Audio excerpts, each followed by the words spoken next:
कुछ गुलाम हिकिड़ो थो अर्ज़ु करियां। Chairman UC Hakra district Matiari. हिन टाइम ते बि चेयरमैन आहियां। गुज़िरियल 5 साल पहिरीं मां चेयरमैन हुउसि। दिसंबर जे महीने में आउं पंहिंजे फैमिली सां कराची रहियल हुउसि। उते मुंहिंजा ॿार पढ़ंदा आहिनि उन्हनि वटि।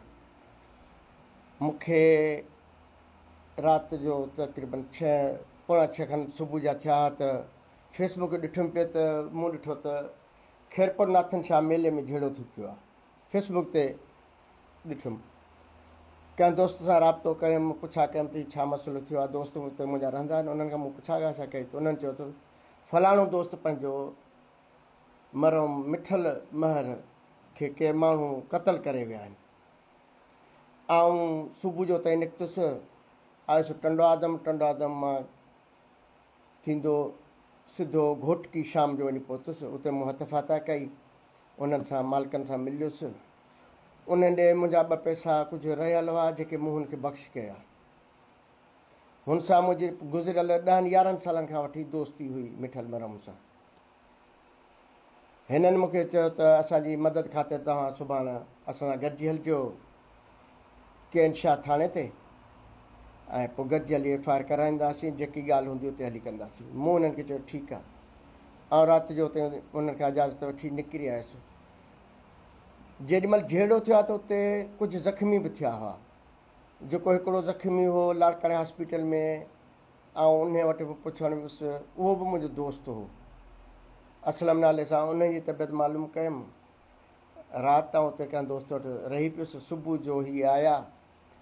हिननि खे आउं पाण सां गॾु वठी वियुसि मेहर में। मुंहिंजा दोस्त आहिनि, उन्हनि वटि मानी खाधीसीं। उते पाण में असां गॾिजाणी कई त बाबा हाणे तव्हांखे छा मौक़ुफ़ आहे, कंहिं में शक आहे, छा आहे? त हिननि चयो त कुझु माण्हू ॿधियल आहिनि, पाण हली था उन्हनि खां पुछूं। ऐं जेके जवाबदार आहिनि उन्हनि जिन क़तलु असांजे भाउ खे कयो आहे उनजो मोबाइल आहे असां वटि, उहो बि हली पुलिस खे था ॾियूं। ऐं हिननि सां गॾु मानी खाई वियुसि। हिननि रस्ते में पहिरीं राति जो मूंखे वॉइस कयो त कुझु पैसा असांखे ज़रूरत आहे, ॾे। त मूं मदद ख़ातिर हिननि खे 25,000 रुपया ॾिना, जेके जेज़ अकाउंट में हिन पंहिंजे हथनि सां ट्रांसफर कया। क़तलु थियण जी इतला बि हिन मूंखे कई आहे, ऐं उहो वॉइस बि मूं वटि अञा पियो आहे जंहिंमें हीउ मूंखां पैसा घुरे थो। ऐं हिननि सां गॾु थाणे ते वियुसि। थाणे ते वञण खां बैद में हिननि उते असुल कातिलनि खे छॾे जिन मारियो आहे तंहिं जो नालो ई न ॾिनो। ॿिया हिकिड़ा वीचारा ईअं माण्हू, उन्हनि जो नालो हिननि पियो ॾिनो। मूं हुननि खे चयो त बाबा हिननि जो नालो न ॾे। त हिननि मूंखे चयो त तूं बि असांखे कुझु ॿिया पैसा ॾे, न त असीं तुंहिंजो बि नालो था ॾियूं। जिते असांजी पाण में गर्मा गर्मी थी वई। ऐं थाणे तां निकिरी वियुसि हलियो। मुंहिंजे थाणे ते निकिरी वञण खां पोइ हिननि उते पोयां मुंहिंजो FIR में नालो ॾिनो आहे, बेगुनाह बेसबब। मुंहिंजी न हिन सां अॻु में का दुश्मनी आहे, न का अहिड़ी ॻाल्हि आहे। असांजी दोस्ती हुई। ऐं मूं वटि सबूत आहिनि त आउं हिते इन ऑन स्पॉट बि कोन आहियां। मूं अहिड़ियूं दरख़्वास्तूं IG सिंध खे बि ॾिनियूं आहिनि, ऐं DIG हैदराबाद खे बि ॾिनियूं आहिनि।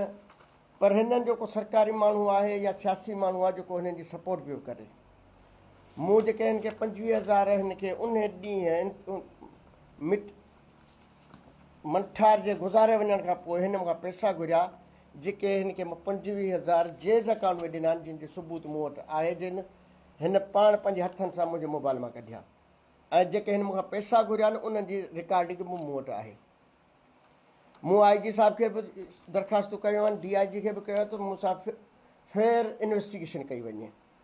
या लाशारी साहिबु आहे जेको पूरी सिंध में ईमानदार ऑफिसर आहे, नालो इहो छा अथसि, सिराज लाशारी, उन खां इन्वेस्टिगेशन कराई वञे। जे ऐं मुंहिंजी का बि हिकिड़ी 1% इन्वॉल्वमेंट थिए त ॾोह जो ॾोहारी आहियां। न त गवर्नर सिंध, वज़ीर अज़म पाकिस्तान, बशीर साहिब खां, असांजे मोहसिन खां पुरज़ोर अपील आहे त मूंसां इंसाफ़ करायो वञे।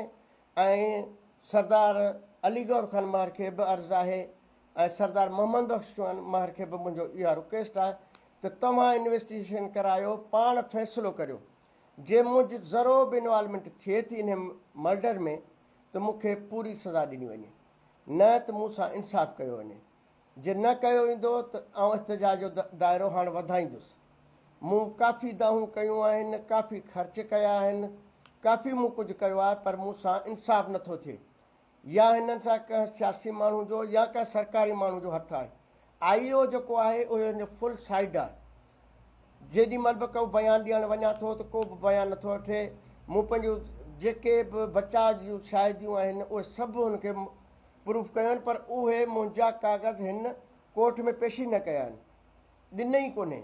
जेके कागज़ मूं हिनखे बैंक ट्रांज़ेक्शन ॾिनियूं आहिनि, जेके हिननि मूंखां पैसा वरिता आहिनि या घुरिया आहिनि या रिकॉर्डिंगूं आहिनि, इहे ई मूंखां वठियो ऐं गुम कयो छॾे IO। ऐं गुज़ारिश कंदुसि गवर्नर सिंध खां ऐं बशीर मेमन साहिब खां त मूंसां इंसाफ़ कराए ॾिनो वञे मूंखे। महिरबानी।